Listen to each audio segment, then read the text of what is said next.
E sabe que tem uma coisa também que me chamou a atenção, porque daí eu mergulhei para estudar estudos científicos, eu fui observar grandes CEOs do mundo, porque existem vários CEOs que são referências no mundo que eles equilibraram isso. Eles conseguiram equilibrar corpo, mente e espírito. Normalmente eles fazem maratonas, eles têm sempre uma coisa forte também na parte do esporte, eles se encontram muito forte na parte espiritual. Então assim, é possível. Sim. A questão é você com você mesmo, é como você quebrar isso. E aí uma das coisas que eu comecei a estudar é a questão das crenças limitantes, que é uma coisa que dificilmente se fala, no mundo corporativo muito menos, né? Quando você ainda vai para fora assim, né, psicólogos e tudo mais, ou enfim, buscando essa questão do autoconhecimento, mas é incrível assim, porque todo mundo tem crenças que limitam. Olá, seja bem-vindo a mais um episódio do nosso Coffee and Play. E hoje eu tenho uma pessoa muito especial, um amigo querido, tem uma carreira fantástica. Ele é Caio Hernandes, executivo com mais de 20 anos de experiência em multinacionais, já liderou marcas icônicas como Huggies, Neve, Kleenex e Scott. Depois de enfrentar uma crise de burnout, ele ressignificou a sua trajetória e hoje atua como CEO, mentor, empreendedor e criador do método Wings, ajudando executivos e empresários a despertarem o seu melhor. Caio, seja muito bem-vindo ao nosso Coffee and Play. Muito obrigado, é um prazer estar aqui. Bom demais estar aqui com amigos, fazendo o que eu amo fazer, que é transbordar o melhor mesmo, né? Algo que eu aprendi aí ao longo da vida, que a gente veio para isso, né? Não viemos a passeio, e é importante a gente entender quem a gente é, o que a gente está buscando, qual que é o nosso propósito e como que a gente transborda o que Deus deu de dons e talentos pra gente. Amém. E aí, antes de começar, a gente sempre faz uma pergunta, que é o seguinte: café fraco, forte, com açúcar ou sem açúcar? Café forte, sem açúcar sempre. Sem açúcar sempre? É. Então tá bom. Nesses 20 anos, liderando marcas globais, né? Não são marcas nacionais, já são marcas globais. O que mais te marcou? Olha, eu tive uma carreira aí de 20 anos em grandes multinacionais, né? Então, assim, por 15 anos eu fiquei na área de supply chain, dentro da área de suprimentos, né? Tanto no Brasil quanto na América Latina, em empresas como Avon, Kimberly-Clark, Colgate e Boehringer Ingelheim. A minha última passagem foi na Kimberly-Clark, que foi onde eu fiz eu costumo falar que não é uma transição de carreira, uma evolução de carreira para marketing. E aí isso já foi um grande desafio, que foi o lance de como você, dentro de uma carreira estável, né? Óbvio que eu variava entre atividades diferentes na área de compras, embalagem, matéria-prima, serviços e tal. Aí até montar uma estrutura, né, da área de compras na América Latina. E aí eu tirei esse sonho da gaveta, que era o sonho de ir para marketing. Então acho que esse foi um grande desafio. Como numa empresa, né, numa grande empresa, uma pessoa que não estudou marketing conseguia assumir. Na época eu assumi Huggies, né, uma marca líder de mercado. Sim. Aí, bebês. E aí eu acho que está conectado com o lance da gente, durante o caminho, entender os nossos sonhos e ir atrás, porque era super improvável. Eu já numa posição de alta liderança, Sim. Como que eu ia assumir uma marca sem ter conhecimento de marketing? E no final das contas, realmente a minha trajetória e a minha experiência como líder fez com que eu pudesse naturalmente entrar numa posição que eu pudesse liderar pessoas que tinham conhecimento, mas óbvio que eu tive que correr atrás e aprender muito rápido também para poder... E aí tem uma posição que muitas vezes, eu acho que assim, o gestor, quando toma uma decisão de fazer uma indicação que não é técnica, mas na minha leitura, ela foi comportamental. Sim. Então, toda a sua experiência de já conhecer o negócio, de conhecer a empresa, de conhecer as pessoas, te habilitaram já, de alguma forma, para assumir uma posição, mesmo que você não dominasse o conhecimento técnico da área. Porque você... É o que a gente sempre fala, né? A gente muitas vezes é demitido. O processo de demissão ele ocorre pelo comportamento e não pela técnica. E aí, nesse caso, minha percepção é que você conseguiu, pela competência comportamental, ser indicado para a vaga de marketing. Perfeito, entendeu? Acho que é isso. Além disso, nessa posição, como era uma posição muito estratégica, eles pediram um case. Então eu tinha que apresentar um case, o case era tinha que apresentar o plano da linha banho de Huggies, Uhum. como se eu estivesse há 90 dias na posição. Então pensa, para uma pessoa que nunca... Eu estava concorrendo com outros marqueteiros, Sim, né? sim. E aí eu tive que, sim, naquele momento, ultrapassar essa questão do que eu já tinha conquistado pela liderança, pelo que eu tinha entregue de Sim. resultado como líder, e na prática colocar um case mostrando que eu tinha essa capacidade de mostrar esse plano. E eu lembro que foi uma semana, eu tinha uma semana para fazer isso. Imagina, apresentar um trabalho de 3 meses em uma semana. E eu lembro que foi uma semana assim que eu tava tão motivado que eu quase não dormia. Estado de flow, total. Total. Eu falo, não, eu me via já na posição. Eu falava, não, já é. Agora eu preciso dar o meu melhor. E eu lembro que eu já rapidamente eu fiz algumas ações que eu precisei disparar para conseguir captar informação suficiente para poder montar esse case. E obviamente estudei, né, as pessoas que iriam me entrevistar, porque era uma vaga que eu tinha que ser entrevistado pela diretora Brasil de marketing, pelo diretor Latam, mais a diretora de RH. Então assim, e eu tinha que entender quem era esse público que eu ia apresentar. Então não era só o que eu ia apresentar, qual era o plano que eu via para essa categoria, mas o para quem. E isso faz total diferença. Muitas vezes as pessoas ficam presas no quê, né? Eu vou fazer, eu vou estudar, e é isso, tal. Mas calma, de repente estuda um pouco quem você vai apresentar. Porque o como você vai falar e o como você vai se conectar com aquela pessoa é o que realmente vai fazer toda a diferença. Além, obviamente, do conteúdo, né? Sobre isso. E assim, é importante uma fala que você trouxe aqui, que você já se via na posição. Então, existia uma motivação por essa evolução de carreira, né? Porque eu nem chamo de transição, eu chamo de evolução de carreira, como você bem disse.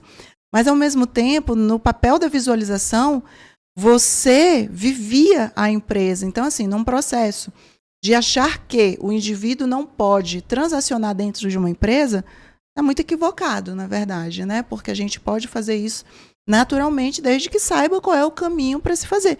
E você mostra isso de forma muito clara e possível dentro de uma multinacional. E por que não na realidade das pequenas e médias empresas do nosso país, né? E eu acho que a gente está vivendo essa transição forte, porque nós crescemos na era da industrialização, Sim. que é todo mundo fazendo, você tem carreiristas, então você tem que ser... Eu mesmo, eu lembro que eu fiquei ali muito tempo na área de compras e eu fazia essas movimentações entre empresas e categorias. Então eu ia me desenvolvendo, tal, entregando resultado, até que um mentor na Colgate, quando eu estava na Colgate, me fez esse desafio. Ele falou, mas por que compra? Você é um cara que você entrega resultados incríveis sempre, com constância. E aquilo me deu uma provocada. Eu falei, cara, é isso. Foi ali que nasceu essa intenção de falar, então tá, mas que área que eu iria? E aí, isso é uma coisa que, trazendo para hoje nas minhas mentorias, eu estimulo muito nos mentorados, que é dar 2 passos para trás e entender primeiro, né, o lance de quem é você, mas quais são os seus sonhos, o que você realmente quer. Porque ao longo da vida, a gente começa, ainda mais num país, né, subdesenvolvido, né, em desenvolvimento, com altíssimo nível de desemprego, a gente cresce com o lance de você ter que trabalhar para ganhar dinheiro. Exato. Mas ao longo da vida você vai descobrindo quais são esses dons e os talentos que você tem. Tem coisas que você faz muito mal e tem coisas que você faz muito bem. E a gente já foi do tempo também que as pessoas ficavam martelando em cima do que você tem que melhorar o que é mal. Não, hoje a gente já fala que a gente tem que potencializar o que a gente faz bem. E aí eu acho que é esse o processo, da gente realmente olhar e entender o que a gente pode gerar valor e aonde a gente pode gerar mais valor. Então, nesse caso, por exemplo, eu olhava para essa categoria, banho, né, de Huggies, e ela é uma categoria, né, você tem 2 filhos, 3 filhos, e você sabe muito bem, são produtos muito bons, a qualidade muito boa, as fragrâncias e tal. E como não existiam essas categorias no mundo, eu olhava já como uma área que, né, interna que prestava serviço, falava, cara, essa área aí, na hora que engatar, colocar uma energia a mais nisso, voa. E aí não deu outra. Então eu já tinha um olhar do que poderia ser gerado de valor ali na determinada área. E aí, obviamente, que eu me coloquei... naturalmente eu falei, mas eu não posso estar ali, eu não tenho essa experiência. Mas não, eu falei, eu posso sim. E não só posso, como fiz, né? Tanto que eu entrei, fiz o projeto, que era o projeto que eu tinha desenhado. O meu projeto era colocar a linha banho no mundo. Então não era só crescer no Brasil, era crescer no mundo. E fiquei muito feliz, eu fiquei um bom tempo ali na área e quando eu saí, a linha já estava implementada em toda a América Latina e com plano de expansão global. Então assim, como você realmente consegue fazer entregar. E coisas que antes, né, você pensa, Huggies é uma das marcas líderes de fraldas e não era o objetivo principal. Então, qualquer desafio que você colocasse, naturalmente, o desafio de crescer, seguir crescendo a fralda seria sempre maior. Mas é como cada um, eu acho que isso é uma mensagem importante, como cada pessoa tem o seu papel dentro de qualquer organização. Às vezes a gente se diminui num ponto de, eu não consigo fazer porque ninguém vai fazer. Não, você consegue sim. E ao contrário, se você realmente entender essas oportunidades e ser o agente dessa mudança, você consegue ir além. E aí conecta com o ponto que você falou da mente. Você falou, cara, mas você mentalizou, você... É algo que eu realmente acredito. E eu também trabalho na minha mentoria isso, que é a gente escrever, né? Eu trabalho muito a questão do painel dos sonhos, você escrever, mentalizar, você olhar e você realmente já se vê naquela situação. Quantas coisas na nossa vida não aconteceram da gente falar e de repente a coisa aconteceu? Né? Então assim, imagina a gente conseguir trabalhar isso realmente de uma forma intencional. Então eu acho que Deus e o universo, tudo conspira quando você realmente tem foco e direciona para aquilo que você quer. É isso, eu acredito muito nisso e é provado cientificamente esse poder, né? Mas aí tu tem um momento na tua carreira que é o relançamento da linha Neve, Sim. né? E aí esse marco, que aprendizados você carrega dessa experiência, desse momento da sua jornada profissional? Eu acho que assim, foi uma construção muito importante, porque em Huggies eu estava ali num trabalho mais de crescer uma categoria, né? De potencializar uma categoria de uma marca já muito consolidada. Neve é uma marca líder no Brasil de papel e uma marca, né, premium, que curiosamente no mundo inteiro eu diria que quase a única que consegue realmente se posicionar num percentual de preço premium num país, né, de terceiro mundo, né, em desenvolvimento, pela qualidade que tem, mas muito mais pela construção de marca que teve ao longo dos anos. E aí eu acho que o grande marco desse relançamento de Neve, né, quando eu estava à frente da categoria, foi voltar com o Alfredo. Né? Muitos aí não vão saber que é o Alfredo agora, talvez na campanha, mas o Alfredo foi um ícone da marca, né? Então era o mordomo que sempre trazia a solução de um momento difícil onde a pessoa não tinha o papel higiênico e aparecia o Alfredo para solucionar aquele problema. Aí tinha o grito, né, do Alfredo! Sim. E quando eu assumi as marcas, não só o Neve, né, eu assumi todas as marcas de Family Care, então Neve, Kleenex, Scotch, que você citou, e meu primeiro desafio foi esse, falei, não, a gente tem que voltar com o Alfredo. Como assim? O Alfredo não pode, o Alfredo já estava há alguns anos fora do ar. E aí eu acho que foi um grande projeto. Esse projeto ele acabou acontecendo numa migração de um M&A, quando a Suzano comprou as marcas da Kimberly-Clark. E aí a gente foi toda a equipe para a Suzano. E aí foi um processo bem intenso, mas delicioso, assim, de você realmente revisar os conceitos, né? Então eu tive que fazer todo um processo de investigação da história do Alfredo, a gente teve que trabalhar isso com a agência, a gente teve que fazer todo o conceito de como seria essa volta, se a gente faria uma volta já no modelo mais moderno, conectando algo com inteligência artificial, ou não, se a gente tinha que fazer uma coisa um pouco mais tradicional, que foi o que a gente entendeu que a gente deveria fazer naquele momento, para reconectar essa parte mais emocional e né, das pessoas com o Alfredo. E aí a campanha foi um sucesso, né? Foi a campanha do Alfredo que ele cai de paraquedas numa ilha deserta e enquanto amigas conversam no restaurante falam o que você levaria para uma ilha deserta.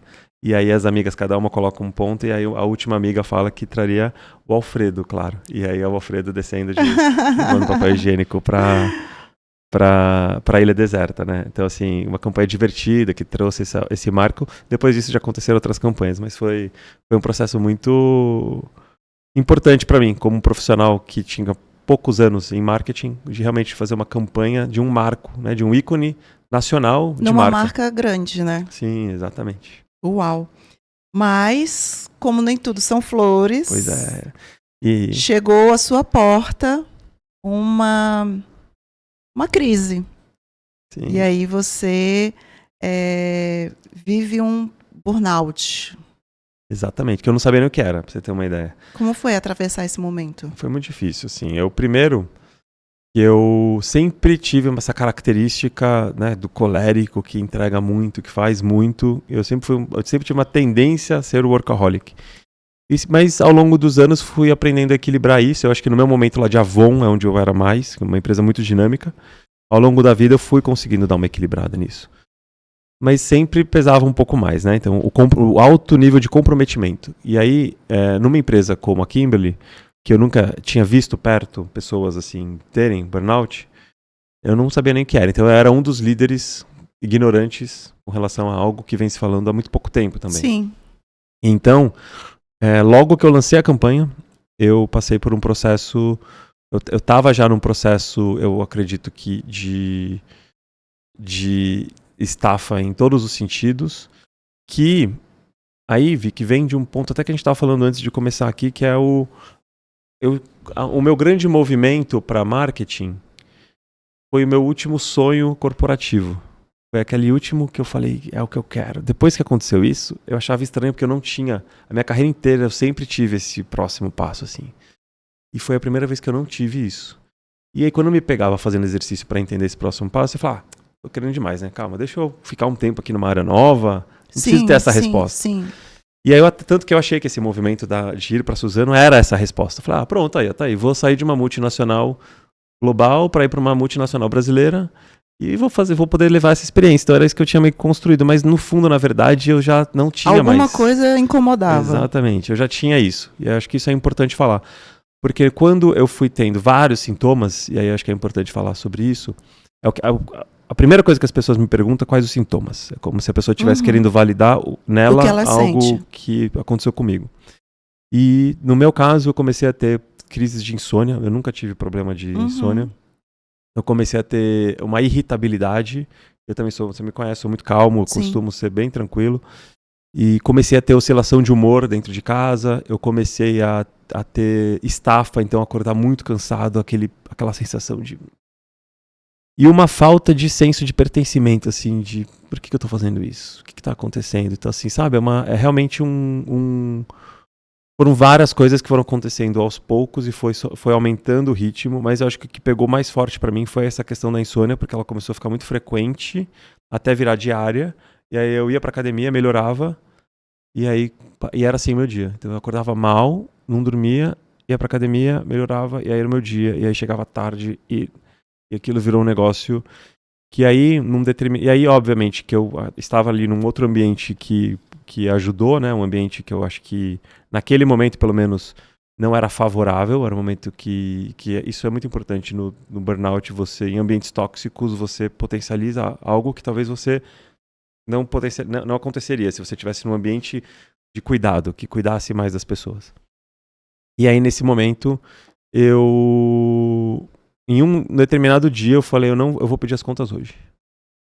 Sem saber que eu estava em burnout, né? E aí a primeira coisa que eu fiz foi ligar pra minha psicóloga.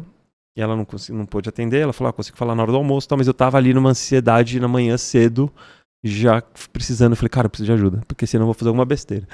E aí eu consegui falar com uma amiga médica. E aí ela conseguiu me atender. Ela fez uma consulta comigo. No diagnóstico dela já saiu que eu estava em burnout. Eu ainda na minha ignorância e no auto-boicote, né? Eu falei, não, imagina, boicote. Boicote é pra quem não aguenta o tranco. Imagina, burnout. Burnout.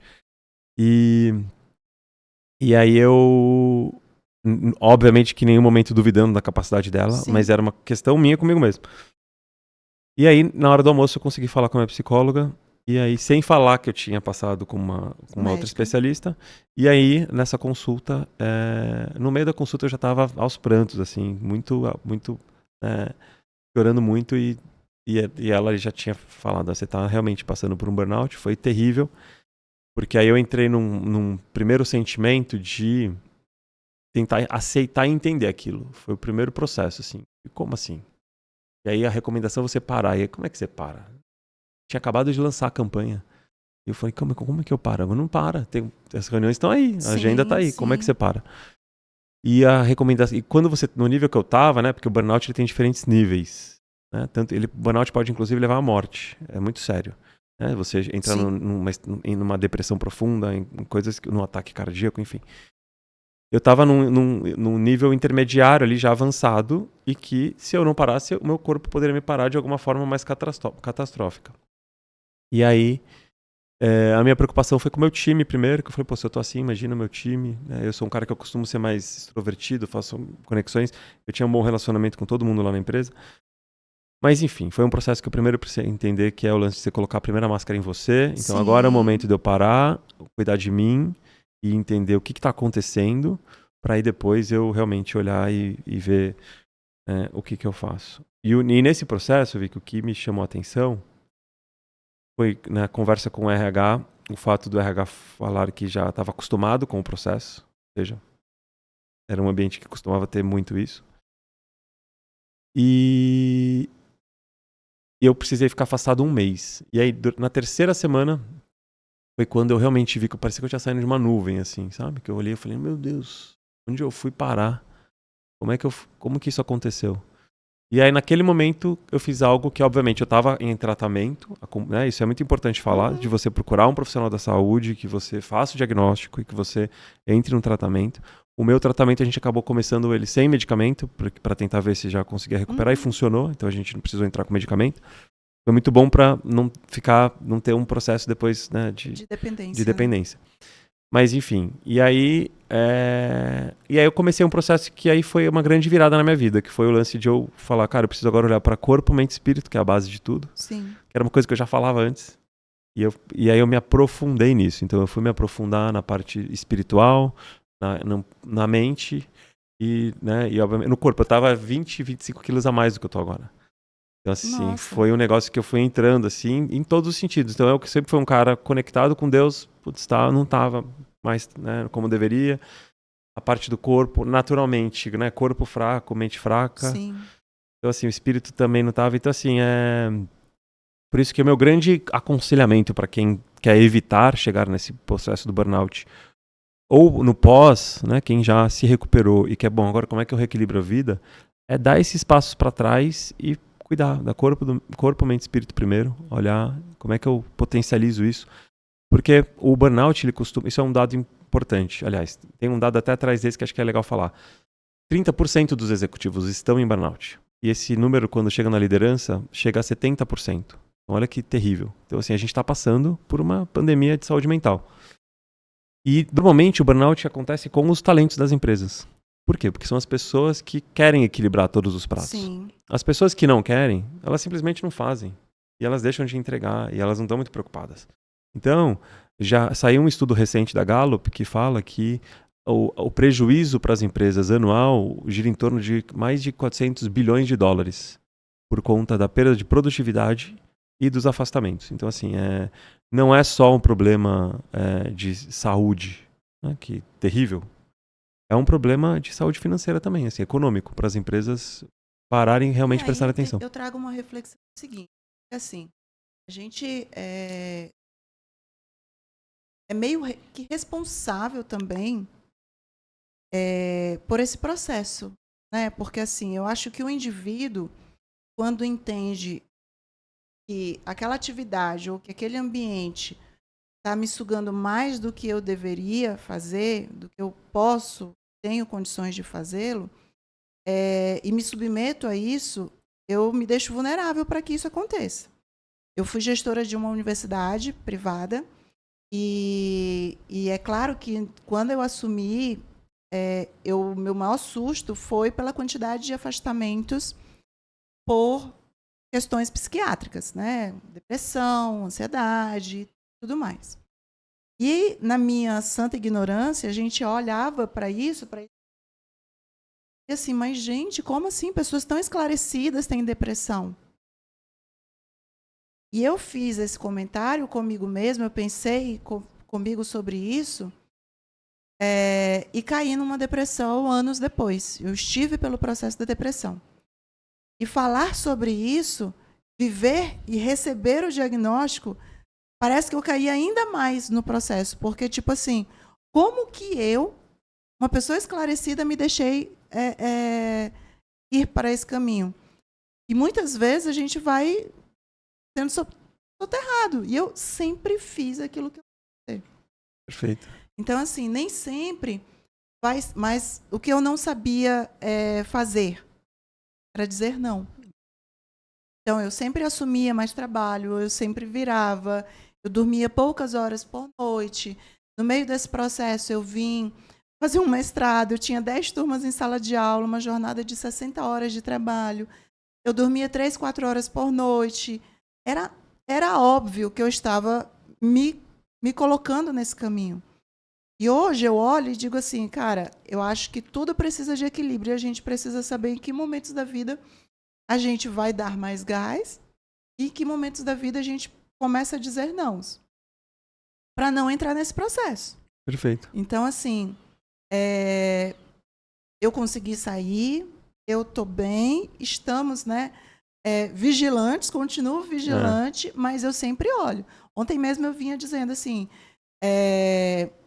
eu fiz uma promessa para mim, de que eu não abro o computador num domingo, num sábado à tarde, mais para trabalhar. Perfeito. Entendeu? E aí, esse domingo, eu fiz isso. Mas eu sabia que eu estava fazendo porque a minha semana não estava sobrando tempo para isso e era uma coisa que eu precisava parar para fazer e era uma coisa pontual. Não ia se tornar uma rotina novamente na minha vida. Não Perfeito, vai porque se tornar. isso é assim, o que eu mais vejo é essa dicotomia, assim, de você entender que você, quando você ama muito o que você faz e você tem uma característica de quem realiza, né, de executiva, você vai fazer. E se você não tomar esse cuidado de balancear, eu falei pra você, né, eu tô na época da minha vida que eu tô com mais trabalho. O meu pós-burnout, ele me fez entender, ele me potencializou tanto, então foi algo que eu fui tão no fundo, eu ressignifiquei tanta coisa que isso me impulsionou muito depois disso. Então o último ano foi tipo 5 em 1. Abriram-se muitas portas, muita coisa aconteceu, a minha vida virou de ponta cabeça, então assim, tudo que eu realmente... E de forma positiva, né? assim, tudo que eu queria, o que eu pedi, aconteceu, as coisas acontecendo, e eu falo, cara, eu pedi, eu falava, calma, eu agradeço, eu pedi, tá acontecendo. E aí é o lance de você se organizar mesmo, porque você tá fazendo o que você ama. Sim. Mas quais são, você vai aceitar todos os convites de tudo? Não. Então assim, o que você realmente tem que focar? Eu acho que a lição mais importante na vida, dependendo do seu momento de carreira, é aprender a dizer não. Quando a gente está começando, a gente precisa dizer o sim para aprender. Mas depois que a gente já passa pelo aprendizado, a gente precisa saber quais sims, né, vão te levar mais próximo do seu objetivo e quais não, só vão te ocupar tempo. Perfeito. E isso para empresário, eu acho que é mais fácil. Porque no sentido de não tem ninguém ali que tá te pedindo. Você não tá falando não pro seu chefe. Sim. Né? E, ao mesmo tempo é mais difícil, porque os empresários não conseguem se afastar. É terrível o empresário tendo um burnout, problema de saúde mental, porque você tá num processo, você não tem ali alguém para pôr no lugar e falar, toca a minha empresa. Então, isso é terrível. Mas, por outro lado, as pessoas, num cenário competitivo, onde realmente falta emprego, as pessoas já naturalmente teriam a dificuldade de dizer não, e num ambiente como esse, uma pessoa que ela quer ser talento, ela quer ir além, ela não quer dizer não, porque ela quer ir além. Então, ela quer... E aí, só que chega uma hora que essa conta chega. E o que eu acho que é muito triste, que eu pelo menos via, eu fui fazendo uma retrospectiva na minha carreira para entender os momentos em que eu fui perdendo esse brilho do próximo passo. E eu lembro que uma coisa que me chamava a atenção eram as altas posições do corporativo tendo comportamentos similares, que era a obesidade, a descompensação comportamental, né, oscilando de estado de humor, muito comum, grandes líderes separados, a família se destrói, né? Então aquela pessoa que ela traga tanto resultado no trabalho que a família, né, se perde e não tem tempo para lutar pela família, que, né, a gente entende que isso deveria ser a prioridade. Mulheres que postergaram a maternidade por conta do trabalho e aí chegam no momento em que elas relatam isso e falam, putz, eu me arrependo tanto porque meu sonho era ser mãe e eu posterguei tanto que depois eu tive dificuldade, porque aí você conecta... E se submete a tratamentos difíceis, dolorosos. Exato. Que você não tem muitas garantias de que vai dar certo ou não. Porque fica cada vez mais difícil. E aí entra um estado emocional, num ambiente de pressão, aquela mulher que já vive numa situação estressante, enfim. E eu acho que é um pouco isso, sabe? A gente olhar na vida e a gente fala, cara, pra que tudo isso? E aí eu gosto muito de falar da teoria dos setênios, né, que vem da antroposofia, que fala que nós nascemos o ser mais puro espiritual, e aí nada desenvolvido biologicamente, fisicamente, a gente vai perdendo espiritualidade ao longo da vida, e a gente vai se desenvolvendo mentalmente, biologicamente, até que chega num ponto nessa teoria que fala que quando a gente chega ali nos 42 anos, é como se a nossa... Eu falo que é como se a nossa alma estivesse gritando, acorda pra vida. né? Então, assim, tá, você veio até aqui, você já sabe o que você é bom, você já sabe aonde você chegou, você já fez o que você queria fazer, você já provou para as pessoas o que você tinha né, que provar. Então, assim, Exato. se tinha alguma coisa que você já fez, é como se você... Aí você entra na era da sabedoria, por essa teoria, que é a era do agora eu vou fazer o que é essencial. Estou vivendo esse momento, inclusive. Perfeito. E não é isso. É. Você entra no momento em que você vai sim escolher com quem você quer andar, com quem você quer trabalhar. As coisas que você quer fazer precisam estar conectadas com a sua essência. Exato. E há um senso de responsabilidade, eu acho que ainda maior. Não que quando jovem não fosse, pelo contrário, porque a gente tinha que provar alguma coisa para alguém que a gente coloca na nossa cabeça. Eu acho que a maior dificuldade é essa autocobrança, né? Eu fui uma pessoa que vivi de forma muito intensa o trabalho.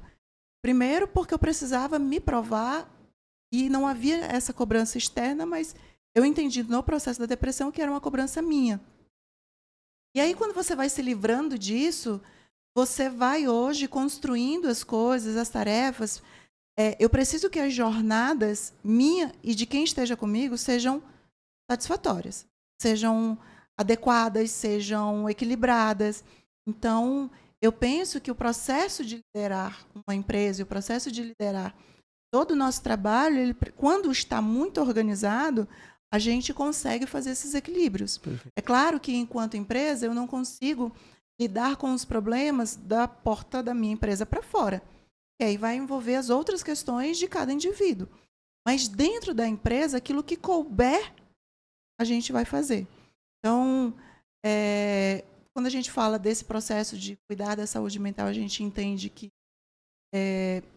se quer muito, né, que cada vez mais se gere mais resultado com menos pessoas ou com mais esforço, a gente precisa pensar, isso está sendo saudável, isso não está, como isso está acontecendo. Como que se equilibra? Para que a gente não sofra com isso, né? E sabe que tem uma coisa também que me chamou a atenção, porque daí eu mergulhei para estudar, estudos científicos, eu fui observar grandes CEOs do mundo, porque existem vários CEOs que são referências no mundo que eles equilibraram isso.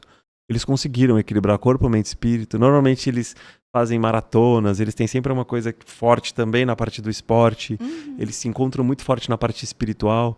Então, assim, é possível. Sim. A questão é você com você mesmo, é como você quebrar isso. E aí uma das coisas que eu comecei a estudar é a questão das crenças limitantes, que é uma coisa que dificilmente se fala, no mundo corporativo muito menos, né? Quando você ainda vai para fora assim, né, com psicólogos e tudo mais, ou enfim, buscando essa questão do autoconhecimento, mas é incrível assim, porque todo mundo tem crenças que limitam. E a partir do momento que você entende o que são essas crenças limitantes e como que você identifica, e que, óbvio que tem crenças que você vai precisar de um acompanhamento de um profissional da área da saúde, coisas profundas e tudo mais. Mas tem coisas que não. Eu dou o exemplo sempre que eu via no corporativo do inglês, a pessoa que fala inglês. Era muito comum. A pessoa estudou a vida inteira inglês, fez intercâmbio, fala inglês, e aí na hora que tem que fazer uma apresentação em inglês, ela fica morrendo de vergonha, não quer fazer, foge. É o mais comum, era o mais comum. Uhum. E por que isso? É porque a pessoa não está capacitada? Não. Ela fala inglês. Ela, obviamente, pode ser que ela não tenha treinado falar em público, isso é um processo. Mas olha que interessante. Se essa pessoa estudou, se ela sabe falar, normalmente o que ela tem é uma crença da opinião alheia. E ela tem vergonha do que os outros vão falar da forma como ela fala inglês. É normalmente isso que acontece. Sim. Porque se essa pessoa é capacitada, sabe falar e entende que falar inglês é para ela conseguir se comunicar com mais pessoas, e é um processo de comunicação, para melhorar a comunicação dela, naturalmente que ela não vai sair para uma palestra para 500 pessoas, porque ela vai ficar nervosa, né? Aí sim é uma outra coisa, a experiência em falar em público. Mas sim, ela consegue fazer um processo de vou fazer uma apresentação para 2 pessoas, depois para 5 pessoas, depois para... É totalmente um processo que você consegue treinar para chegar ali e fazer para 500 pessoas. Mas o que eu mais vi era isso. E eu sempre quebrava isso com o meu time. Eu falava, fica tranquilo. A gente não fala nem português direito.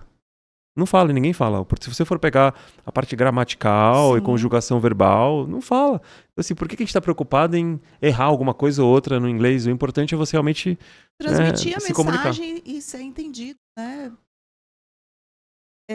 E aí você passa por esse momento e aí vai empreender junto com sua digníssima. Sim. É isso? É isso aí. E Foi aí bem pós-burnout, assim. O que eu fiz? Eu já tinha uma viagem marcada, e aí eu falei, não, agora eu vou dar uma respirada, porque foi aquele período todo muito intenso, 20 anos, mais de 20 anos, na pauleira. E aí a gente já tinha uma viagem, eu falei, cara, eu vou dar uma descansada, reequilibrar as coisas.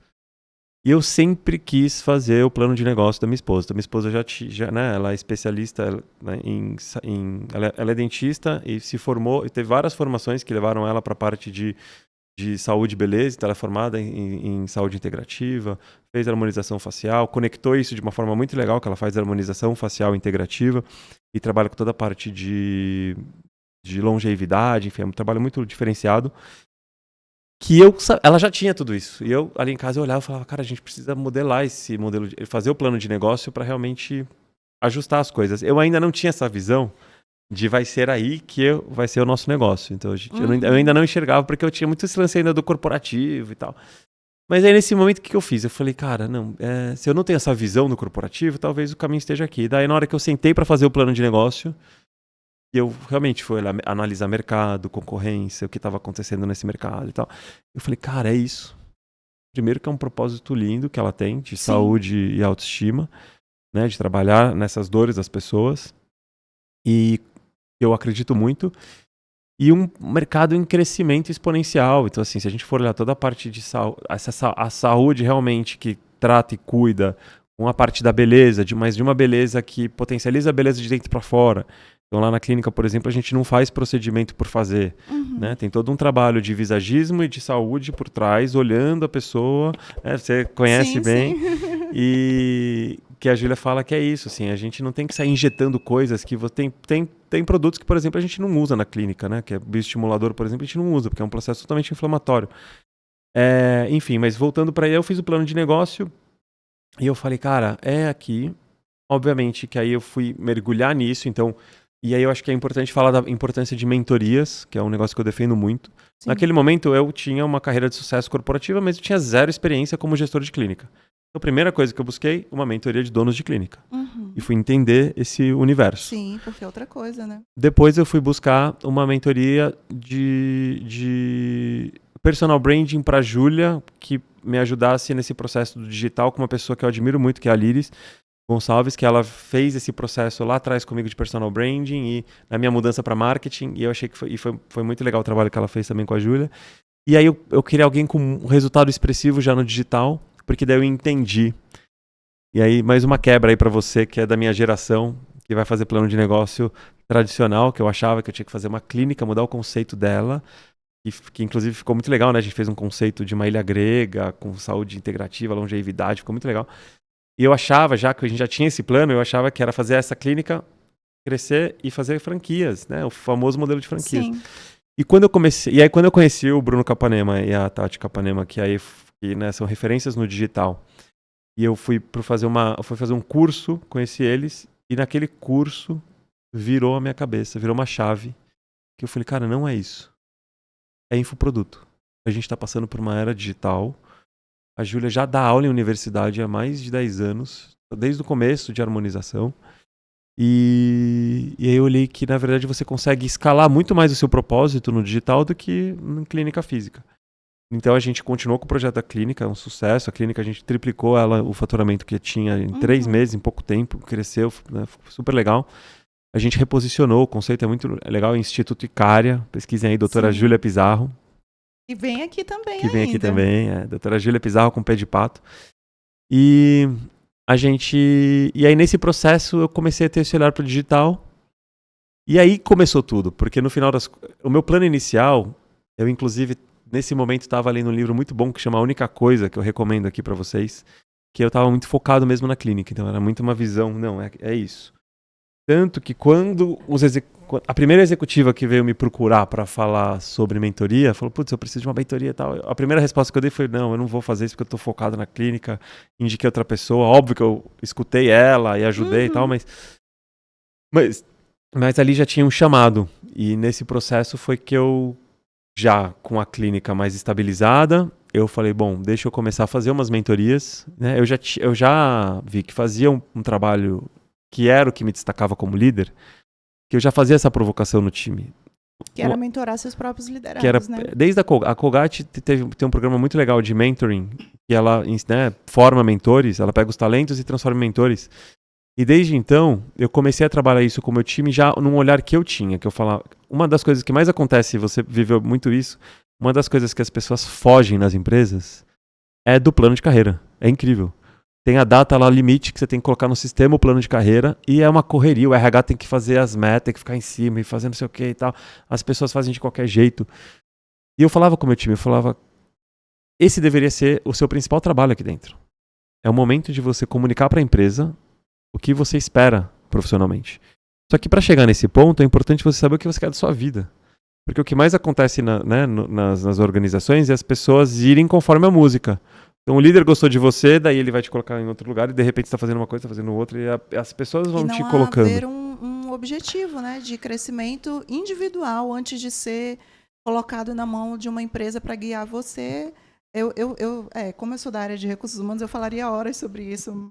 Segue. Não é? Mas assim, é uma coisa que eu falo. E aí, quando eu entrei em marketing, que aí pensa, né? Então volta lá para aquele momento em que eu entro numa área que eu tinha pouco conhecimento técnico, mas eu tinha muita experiência como líder. O que eu pensei? Aqui eu preciso, enquanto eu tenho uma curva rápida de aprendizado sobre marketing atuando, eu preciso colocar o meu melhor para essas pessoas. Daí eu comecei a fazer sessões individuais com o meu time, e aonde eu trabalhava essa questão do propósito, de ter um plano de vida antes, de saber quais são os nãos. Então, antes de saber os sims, quais são as áreas que você não trabalharia? Quais são as empresas que você não trabalharia? Cara, faz essa lista. E eu trabalhava muito isso. Tem uma situação muito curiosa que aconteceu comigo.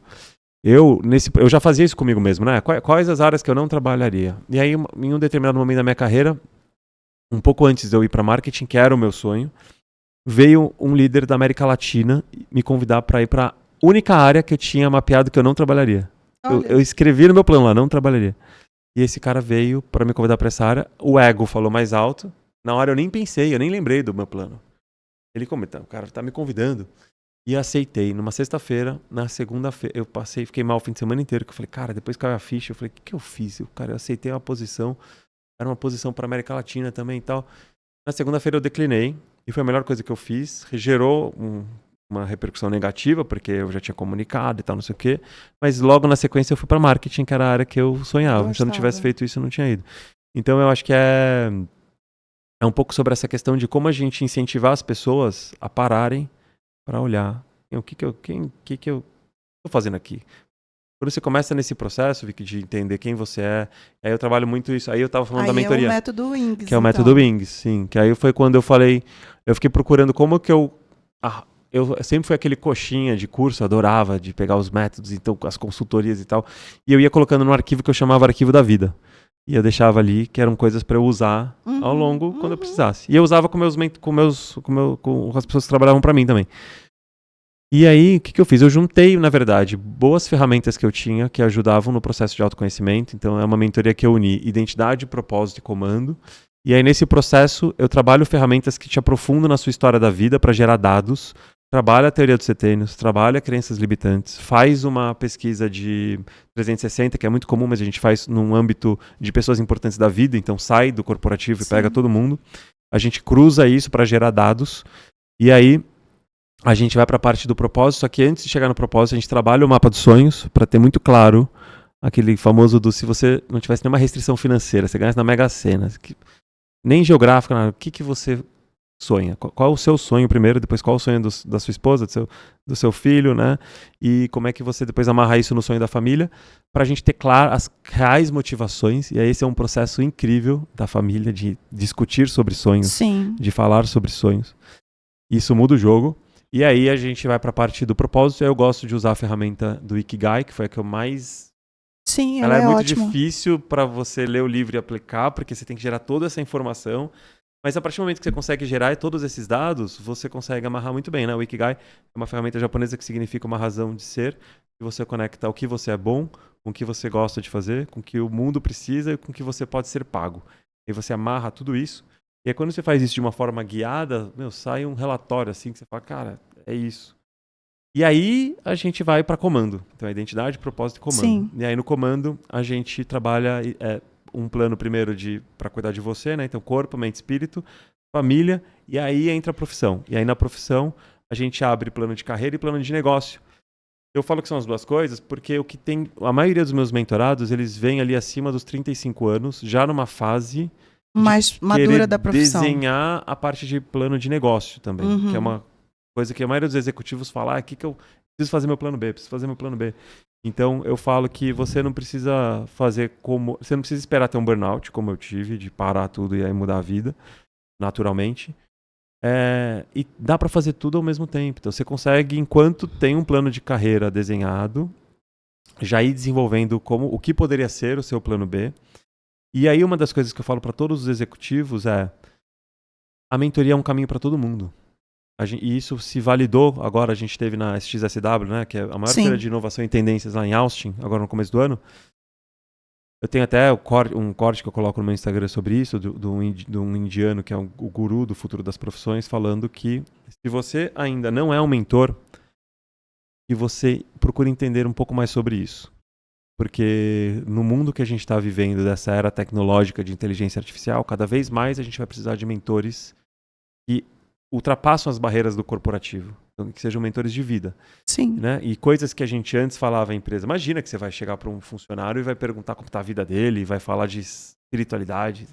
E não, cada vez mais agora realmente você ser um líder que inspira. Precisa ser completo, né? A gente precisa olhar para o indivíduo como um indivíduo que tem muitas questões. Eu acho que não é só olhar para ele dentro do ambiente da empresa, mas também além. E eu sei que muitas vezes o gestor, o líder, não quer ter esse envolvimento, não quer ter essa... passar essa porta. Tem que ter cuidado, né? Tem muitas vezes que ter cuidado. Não é sobre falar qual religião a pessoa tem que ter. Não. É entender como ela está nos pilares e incentivar que ela desenvolva. Sim, né? e ela busque encontrar a dela, não é colocar a minha como uma imposição e nem o que eu penso. O papel do mentor é aconselhar. Exatamente. E você, dentro do aconselhamento, vai permitir que o indivíduo, poxa, eu nunca parei para pensar sobre isso. Vou procurar alguma coisa que me conecte. E pode ser uma coisa completamente muito distante daquilo que você tem como religião, por exemplo, entendeu? Perfeito. Isso. E aí, Caio, quando você olha os seus mentorados, tem algum resultado ou alguma transformação que mais te marcou? Ixi, várias. Acho que tem uma recente. Eu tenho muitos casos de mentorados no corporativo que, inclusive, foram fazer carreira internacional nesse processo, porque são pessoas que tinham crenças de, não consigo e tal. Sim, e quando você quebra, voa. Eu tenho casos de empresários. A Júlia é um excelente caso, né, de alguém que ela fez o método e mudou a vida dela também. Eu tenho um recente agora de uma executiva que ela na casa ali dos 50, 55 anos, numa fase que muitos considerariam já como uma fase final de carreira. Sim. Tem grandes ambições e o que foi legal foi que despertou nela a ambição que ela sempre teve, mas ela nunca teve a coragem de fazer. E foi muito legal porque a gente na sessão, agora foi algumas semanas, a gente teve a sessão do propósito, que é quando entrega o relatório. E aí, nesse dia era o aniversário dela, no dia. E ela falou, e é sobre isso, assim, no final ela falou, eu preciso te falar duas coisas. A primeira, que é o meu aniversário. Esse é o melhor presente que eu já tive. Tá recebendo, né? Ela falou isso ao final da sessão. Tá recebendo algo que se aprofundou tanto em quem eu sou e despertou uma coisa que eu nem sabia que dava pra despertar mais. E a segunda coisa é que ela tinha declinado já 2 vezes na história da vida dela uma posição em uma multinacional X que ela queria muito. E ela falou, e abriu uma vaga com o meu perfil, e eu conheço o líder da posição, entrei no processo e estou passando pelo processo seletivo, já está nas fases finais do processo seletivo dessa empresa. Que bacana. E que você fala, cara, olha, é sobre isso. Sobre você ver acender no olho da pessoa, assim, uma chama que vai mudar. E graças a Deus, Vicky, de todos, já dezenas de executivos, empresários, em todos eles vem essa chama durante o processo. É naquele primeiro momento em que você olha para a sua vida e você gera dados sobre a sua vida e você brilha o olho. E foi o que brilhou o meu olho quando eu atendi a primeira mentorada. Terminou a sessão dela lá atrás, quando eu fiz o Wings já, né, criado. Eu falei, cara, eu falei isso de graça. É uma coisa assim, uma sensação de... Transbordar nesse nível é algo surreal. Mas é claro, assim, que as pessoas precisam entender que a gente paga contas e a gente precisa cobrar pelo processo. Foi a primeira coisa que a Júlia falou, de graça não. Exato. Tem contas para pagar, todos temos. Mas encontrar um mentor que se conecte com aquilo que você está buscando. Porque eu posso ter mentores para várias situações, para vários contextos.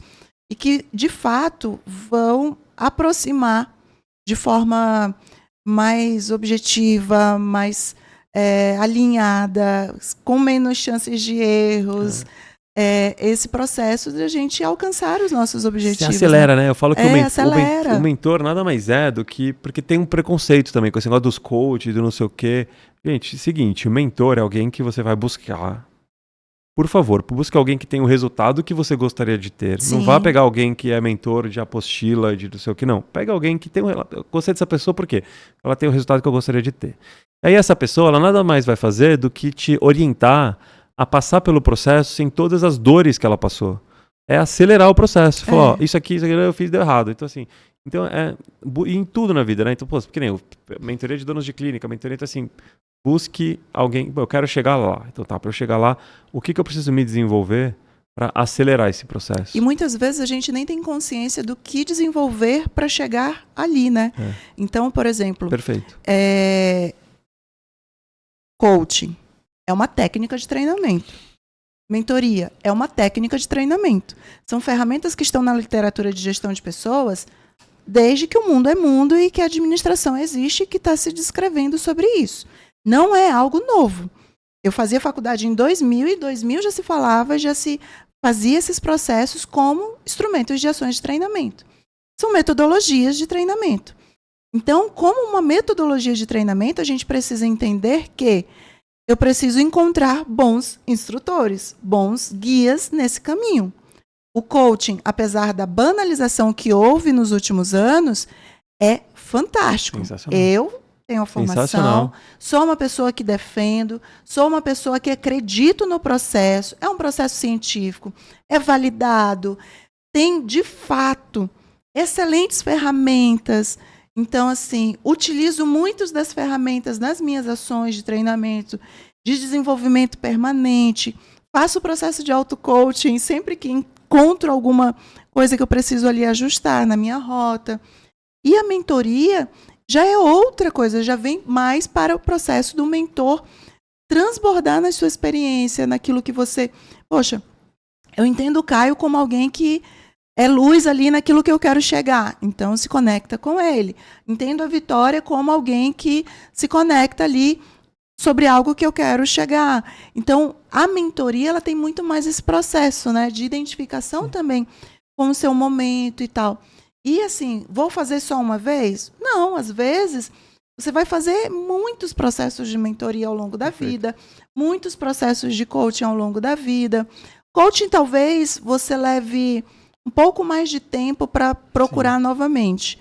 Eu acho que uns 3 anos depois do primeiro processo, é um tempo bom de olhar para o que foi desenhado lá atrás e ver se eu estou seguindo a rota ou se eu fiz ou precisei fazer algum reajuste. Mas a mentoria, tanto que a gente vai, às vezes, fazendo 2, 3 ao mesmo tempo, por assuntos diferentes, porque que se aí, complementam. gente, a gente está indo no detalhe, né? Ali naquela dor específica. Pegando na mão, né? Pegando na mão e então, vamos lá. Assim, não deixem de procurar. Não é depreciativo, jamais. Sim. E o Wings, tanto que essa questão do tempo, né? O Wings ele é todo guiado com ferramentas, né? Então tem todos os exercícios no arquivo da vida, então a pessoa recebe esse arquivo da vida que ela vai fazendo os exercícios e aí eu vou acompanhando até a gente chegar no momento do plano de vida, né? E são 8 encontros. Então, assim, são 8 encontros que você consegue fazer tudo isso. E aí, ó, naturalmente, tem pessoas que falam, fechou, é isso, agora deixa eu tocar minha vida. E muitos falam, não, vamos agora ter um acompanhamento mensal ou quinzenal, que é para eu ir acompanhando como um planejamento estratégico. Todos eles têm início, meio e fim, né? Assim, a gente se propõe, tanto no processo de coaching como no processo de mentoria, tem um objetivo, né? Tem um objetivo e aí ele tem começo, meio e fim. Ponto. Isso é bom. Então, a partir do momento que eu sinto uma dificuldade, que eu acho que eu ainda preciso reforçar alguma coisa, aí eu posso voltar para um acompanhamento e tudo mais. Mas essa conversa está maravilhosa. Muito bom, né? Passou rápido demais. Estamos chegando no nosso último bloco. Que conselho, Caio, você deixaria hoje para líderes e empreendedores que buscam mais equilíbrio entre carreira e vida? Eu acho que é o lance do primeiro coloca a máscara em você, depois você coloca nos outros. Então, se você já chegou numa posição de liderança, você já conquistou algo que poucos conquistaram. Se for pensar, né, no percentual da população brasileira que está numa grande empresa ou que é líder de uma grande empresa, já é a minoria. E se você chegou aí, você é muito bom. Você tem dons e talentos e com certeza chegou pelo seu mérito. Imagina se você coloca a máscara em você e equilibra corpo, mente e espírito e potencializa o seu ser, quem você é. Né? Se você já chegou nesse resultado, você potencializando, né, esses 3 pilares, não tem quem te segure, você, né, vai além. Então é isso, é um pouco do meu método mesmo, que é o corpo, mente e espírito, e aí sim você vai para família e profissão, alinhando tudo isso com o propósito, que é o que realmente esse líder tem para a vida, e aí como um bom líder, transmitir isso para o time. Então ser esse líder que também faz com que o time possa ser o melhor, né, de cada um. Tem algo que também veio lá da SXSW, Vicky, que foi muito legal. Tá tendo uma grande discussão sobre a questão da inteligência artificial. Muitas pessoas com medo. E o que eu achei muito interessante foi que em vários fóruns que eu fui, não só de futuro das profissões, mas de saúde, enfim, vários deles, se falava sobre social health, é a saúde social. Uhum. Então, cada vez mais os líderes fomentarem ambientes onde as pessoas possam ser quem elas são, para fazer uma coisa que a IA não vai conseguir fazer, que é o quê? A pessoa sendo quem ela consegue ter mais inteligência emocional, ela consegue trabalhar mais as emoções, ela consegue potencializar quem ela é. E aí, quando ela se junta com uma outra pessoa, as duas conseguem criar coisas, né? Fazer um processo de simbiose e criar coisas que nenhuma inteligência artificial, né, vai criar, com características daquela pessoa. Então, do Caio, né, pai, marido, que tem uma história de vida, que teve várias coisas que aconteceram junto com as características profissionais, isso geram ideias que, somadas a de outras pessoas, geram outras ideias que faz esse processo. Então, acho que é o líder entender que não é só cuidar das pessoas para que as pessoas estejam bem. É para que as pessoas também gerem mais resultado. Sim. Naturalmente, vai fazer com que elas possam falar novas ideias. Tem gente que não tem coragem de falar as coisas porque tem medo. Cara, ambiente social saudável faz com que a empresa gere mais resultado. Então isso é uma grande mensagem. Agradeço muito pela sua participação, mas antes de encerrar, uma pergunta para fechar. Play, que música você toca? Que música você gosta de ouvir para encerrar o nosso Coffee Play? Cara, tem uma música. Um artista, uma música, o que vier na sua cabeça, assim, que... Nessa transição, eu nunca fui muito apegado a artistas. Eu sempre fui muito genérico na parte musical. Mas eu acho que agora, nesse momento, uma música... Te peguei de surpresa, hein? Pegou, essa eu não esperava. Deixa eu ver. Eu não tenho muito essa característica. Vamos ajudar o Caio. Um estilo musical? Cara, eu gosto muito de... Eu gosto de rock, eu tô ouvindo muito louvor agora, né? Dentro desse processo todo, eu vim pra parte, né, do evangelho. Eu era católico, virei evangélico, então o louvor é uma coisa que tá bem presente. Tá mais no dia a dia. Tá mais no dia a dia. Então, e pronto. aí eu acho que e varia muito, então não tem um específico. Eu acho que não veio, assim. Deus de detalhes. Deus de detalhes muito bom.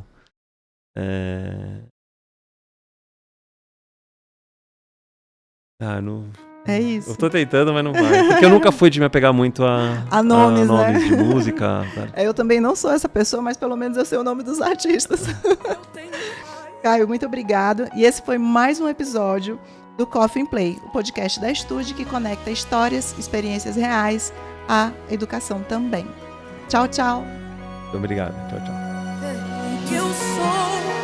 Eu sou aquele que te ouviu chorar. Eu sou o único que escolheu ficar. Amigo confidente, o pai que sempre sabe te aconselhar. Mais conhecido como Yeshua, o pão da vida, Jeová Rafa. Eu sou a luz no fim do túnel, a força quando a sua